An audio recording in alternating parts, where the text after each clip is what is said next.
Assalamualaikum warahmatullahi wabarakatuh. Kami mahasiswa Universitas Islam Aliyah Kuningan. Video ini dibuat untuk memenuhi salah satu tugas mata kuliah Kapita Selekta Pendidikan dengan dosen pengampu Bapak Dr. Sulaiman MAG. Kami dari kelompok 8 dengan beranggotakan 6 orang yang saling bekerja sama dalam memenuhi tugas ini. Yo, langsung saja ini video presentasi dari kami.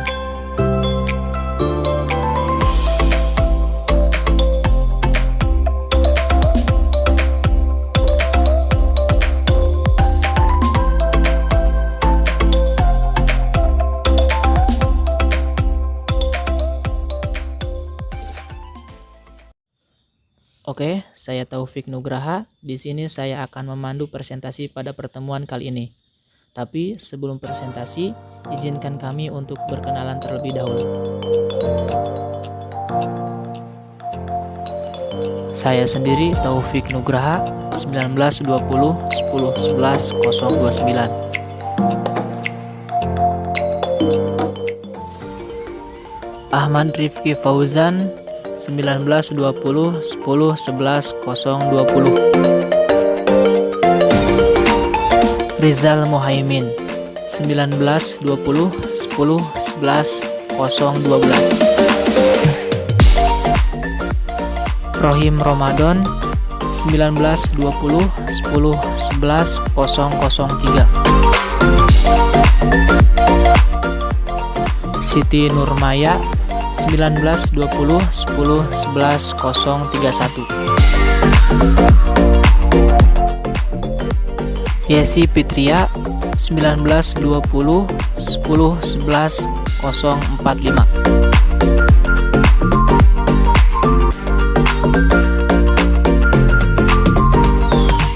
Kami dari kelompok 8 akan membahas tentang eksistensi PAI dalam kurikulum Merdeka Belajar.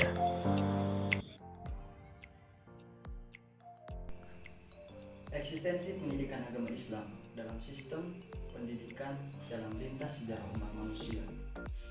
Hampir tidak ada kelompok manusia yang tidak menggunakan pendidikan sebagai alat pemberdayaan dan peningkatan kualitas manusia. Pendidikan digunakan untuk menyiapkan anak manusia demi meminjam peran di masa yang akan datang dan untuk meningkatkan harkat dan martabat manusia. Aktivitas ini akan terus berjalan semenjak umat manusia pertama ada di bumi dan sampai berakhirnya kehidupan di muka bumi. Bahkan jika ditarik mundur lebih jauh lagi, proses pendidikan ini ternyata telah ada sejak zaman Nabi Adam alaihissalam. Konsep pendidikan agama Islam yang dibangun atas dasar metafisika, di mana hubungan antara Tuhan sebagai pencipta dan manusia sebagai subjek. Dalam Undang-Undang Nomor 20 Tahun 2003, keberadaan pendidikan agama Islam sesungguhnya telah dapat dilacak jejaknya dari Undang-Undang Dasar 1945. Itu sendiri sebagai induk undang-undang sistem pendidikan nasional sebagai berikut. 1. Memposisikan keimanan, ketakwaan, dan akhlak mulia sebagai tujuan pendidikan nasional. 2. Menempatkan keimanan, ketakwaan, dan akhlak sebagai dasar-dasar kecerdasan yang merupakan visi pendidikan nasional. Hal ini menunjukkan konsepsi kecerdasan yang dimanfaatkan adalah kecerdasan yang menambah pada wilayah spiritualitas dan karakter. 3 terminologi kunci tersebut sangat identik dengan domain agama, sehingga secara tidak langsung Undang-Undang Dasar 1945 ini mengamanatkan pentingnya pendidikan agama sebagai basis dan fondasi pendidikan nasional. Dengan sangat kontras, hal ini berbeda dari Undang-Undang Dasar 1945 sebelum diamandemen yang hanya berhenti pada penyelenggaraan sistem pendidikan nasional tanpa penyebutan keimanan, ketakwaan, dan akhlak mulai sebagai tujuan dari visi pendidikan nasional. Eksistensi pendidikan agama Islam dalam Undang-Undang Sistem Pendidikan Nasional dapat ditemukan pijakan dan akarnya pertama kali dalam konsideran penyusunan Undang-Undang Sisdiknas tersebut. Inti dari konsideran tersebut adalah perlunya membentuk undang-undang tentang sistem pendidikan nasional yang meningkatkan keimanan dan ketakwaan kepada Tuhan Yang Maha Esa serta akhlak mulia dalam rangka mencerdaskan kehidupan bangsa. Pendidikan agama kemudian menjadi semakin kuat eksistensinya dalam Undang-Undang Sistem Pendidikan Nasional ini dengan keharusan pendidikan agama masuk dalam muatan kurikulum sebagai jenjang pendidikan, mulai dari dasar, menengah, sampai pendidikan tinggi. Eksistensi pendidikan agama Islam dalam sistem pendidikan nasional semakin terlihat dengan beberapa hal seperti beberapa peraturan yang diterbitkan. 1. Peraturan Pemerintah Nomor 55 Tahun 2007. Peraturan pemerintah atau sering disingkat PP ini membahas tentang pendidikan agama dan keagamaan. Pendidikan agama didefinisikan sebagai pendidikan yang memberikan pengetahuan dan membentuk sikap, kepribadian, dan keterampilan peserta didik. Yang kedua, Peraturan Menteri Agama Republik Indonesia Nomor 16 Tahun 2010. Dalam Peraturan Menteri Pendidikan ini dimaksud dengan pendidikan agama adalah pendidikan yang memberikan pengetahuan dan memberikan sikap, kepribadian, dan keterampilan peserta didik dalam mengamalkan ajaran agamanya, yang dilaksanakan sekurang-kurangnya melalui mata pelajaran pada semua jalur, jenjang, dan jenis pendidikan. 3. Peraturan Menteri Agama Nomor 13 Tahun 2012. Kedepan eksistensi pendidikan agama Islam atau PAI pada sekolah semoga semakin menggembirakan setelah pada tanggal 24 Agustus 2012 diundangkan Peraturan Menteri Agama PMA Republik Indonesia tentang organisasi dan tata kerja organisasi vertikal Kementerian Agama. 4. Peraturan Pemerintah Nomor 19 Tahun 2005. Dalam Peraturan Pemerintah Nomor 19 Tahun 2005 tentang Standar Nasional Pendidikan, Standar Nasional Pendidikan berfungsi sebagai dasar dalam perencanaan, pelaksanaan, dan pengawasan pendidikan dalam rangka mewujudkan pendidikan nasional yang bermutu. Nomor 5. Peraturan Pemerintah Nomor 32 Tahun 2013. Peraturan pemerintah ini merupakan perubahan dari peraturan pemerintah yang telah diterbitkan sebelumnya, yaitu PP Nomor 19 Tahun 2005. Salah satu hal yang berbeda dari Peraturan Pemerintah Nomor 32 Tahun 2013 adalah mengatur tentang pendidikan agama Islam di sekolah setelah berlakunya kurikulum 2013, yaitu mata pelajaran pendidikan agama Islam yang tadinya 3 jam mata pelajaran dalam seminggu menjadi 4 jam untuk jenjang sekolah dasar, sedangkan untuk jenjang sekolah menengah pertama dan sekolah menengah atas dari 2 jam mata pelajaran menjadi 3 jam mata pelajaran dalam seminggu.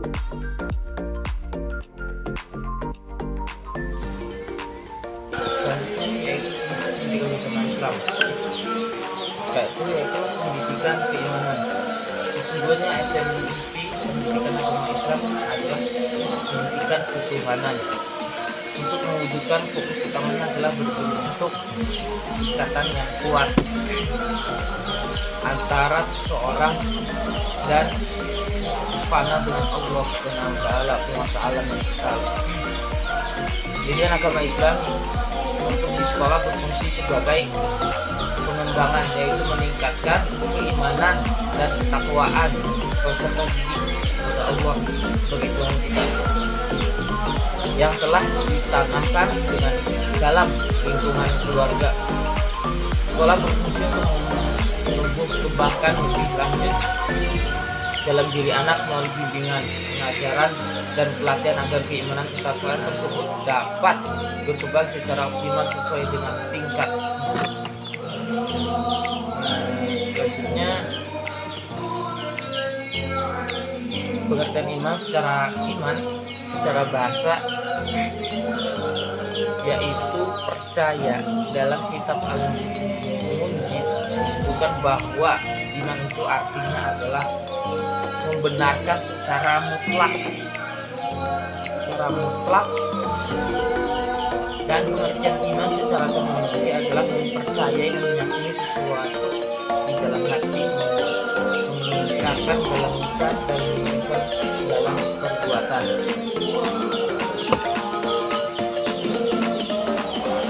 Dengan kajian agronomi dan sosiologi dalam Al-Quran dapat disimpulkan bahwa fungsi pendidikan agama Islam adalah mengembangkan wawasan yang tepat dan benar mengenai kebesaran ilahi, sehingga tumbuh kemampuan membaca fenomena alam dan kehidupan serta memahami hukum yang terkandung di dalamnya.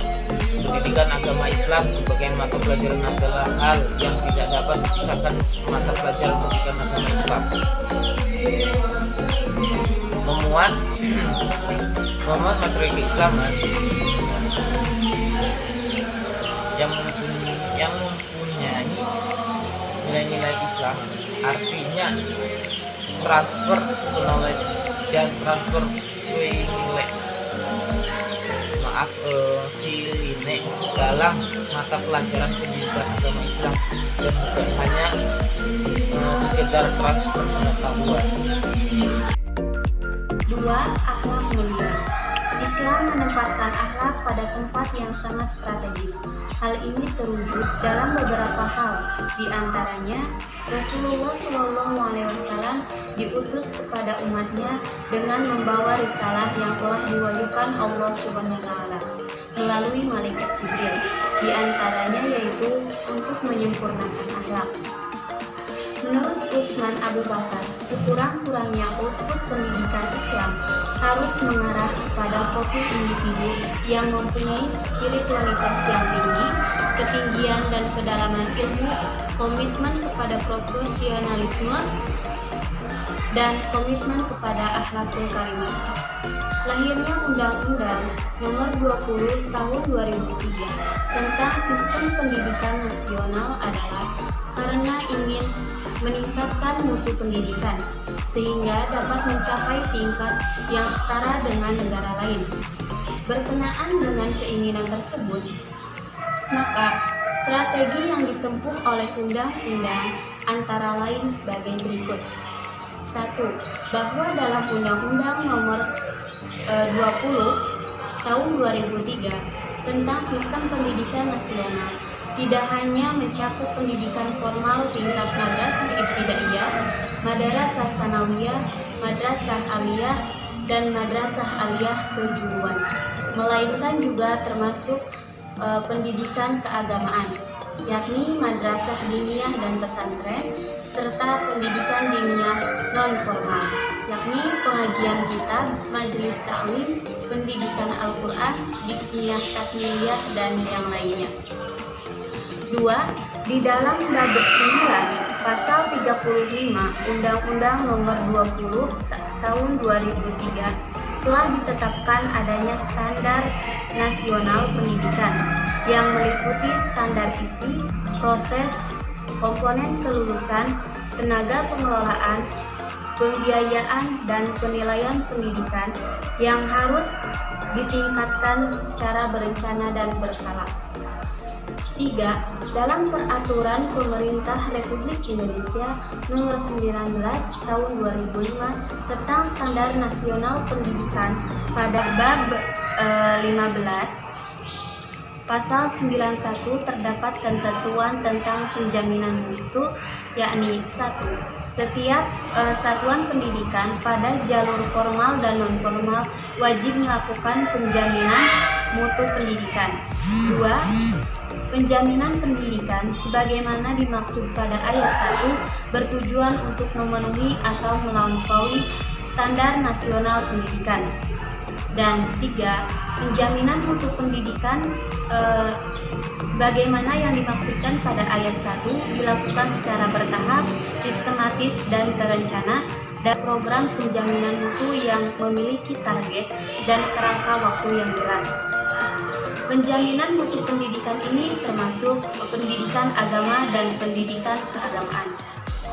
4. Di dalam Undang-Undang Nomor 20 Tahun 2003 tentang Sisdiknas bab 17 bagian ketiga Pasal 61 terdapat ketentuan tentang sertifikasi. Ketentuan ini selanjutnya diperkuat oleh Undang-Undang Nomor 14 Tahun 2005 tentang sertifikasi guru dan dosen serta sebagai peraturan turunannya. Toleransi dalam beragama. Toleransi merupakan obat penghilang konflik yang seringkali muncul bersamaan dengan adanya perbedaan. Dalam Kamus Besar Bahasa Indonesia, toleransi didefinisikan sebagai sifat atau sikap menegang atau menghargai, membiarkan, membolehkan pendirian, pendapat, pandangan, kepercayaan, kebiasaan, kelakuan, dan lain sebagainya yang berbeda atau bertentangan dengan pendirian sebelumnya. Sedangkan pengertian toleransi sebagai istilah budaya, sosial, dan politik, ia disimbolkan sebagai kompromi beberapa kekuatan yang saling tarik-menarik atau saling berkonfrontasi untuk kemudian bahu-membahu membela kepentingan bersama. Maka toleransi dimaknai sebagai kerukunan sesama warga negara dengan saling menghargai beberapa perbedaan yang ada. Fungsi pendidikan agama Islam dalam sistem pendidikan nasional secara garis besar dapat dilihat dari 3 pokok. A. Pendidikan agama Islam berfungsi untuk meningkatkan keimanan. Pendidikan agama Islam untuk sekolah berfungsi sebagai pengembangan, yaitu meningkatkan keimanan dan ketakwaan peserta didik kepada Allah Subhanahu wa taala yang telah ditanamkan dalam lingkungan keluarga. B. Pendidikan agama Islam berfungsi untuk mendidik siswa dalam urusan akhlak, etika, dan moral. C. Pendidikan agama Islam memberikan pelajaran tentang budi pekerti, termasuk di dalamnya kerukunan antar umat beragama atau sering dikenal dengan istilah toleransi antar umat beragama. Sedangkan Merdeka Belajar adalah program kebijakan baru Kementerian Pendidikan dan Kebudayaan Republik Indonesia atau Kemendikbud RI yang dicanangkan oleh Menteri Pendidikan dan Kebudayaan Republik Indonesia, Kabinet Indonesia Maju. Nadiem Anwar Makarim. Pertama, esensi kemerdekaan berpikir sebelum mereka mengajarkannya pada siswa-siswi didahului oleh para guru. Nadiem menyebut dalam kompetensi guru di level apapun tanpa ada proses penerjemahan dari kompetensi dasar dan kurikulum yang ada, maka tidak akan pernah ada pembelajaran yang terjadi. Gebrakan Merdeka Belajar, yaitu moto yang terkenal Merdeka Belajar Guru Penggerak. Konsep Merdeka Belajar pertama yaitu pelaksanaan USBN tahun 2020 mendatang akan dikembalikan ke pihak sekolah. Kedua, pada tahun 2021 mendatang, Nadiem berencana akan menghapus sistem UN dan diganti dengan sistem baru, yaitu asesmen kompetensi minimum dan survei karakter. Yang ketiga, yaitu membentuk siswa yang kompeten, cerdas untuk SDM, dan berbudi pekerti. Baik, setelah presentasi selesai, ada beberapa hal yang bisa kita ambil dari eksistensi dan fungsi pendidikan agama Islam dalam sistem pendidikan nasional. Yang pertama yaitu keberadaan pendidikan agama Islam dalam perspektif Undang-Undang Nomor 20 Tahun 2003 tentang Sistem Pendidikan Nasional mempunyai kedudukan yang kuat, yang artinya sangat eksis. Yang kedua, fungsi pendidikan agama Islam dalam sistem pendidikan nasional secara garis besar dapat dilihat dari 3 pokok. Yang pertama, pendidikan agama Islam berfungsi untuk meningkatkan keimanan. Yang kedua, pendidikan agama Islam berfungsi untuk mendidik siswa dalam urusan akhlak, etika, dan moral. Yang ketiga, pendidikan agama Islam memberikan pelajaran tentang budi pekerti, termasuk di dalamnya kerukunan antar umat beragama atau sering dikenal dengan istilah toleransi antara umat beragama. Baik, materi telah selesai kami sampaikan. Saya selaku pembawa acara atau selaku moderator mohon undur diri. Kurang lebihnya mohon maaf jika ada kesalahan itu datang dari diri kami pribadi, dan jika ada kelebihan hanya milik Allah Subhanahu wa taala. Akhirul kalam, wallahu muwaffiq ila aqwamit thoriq. Assalamualaikum warahmatullahi wabarakatuh.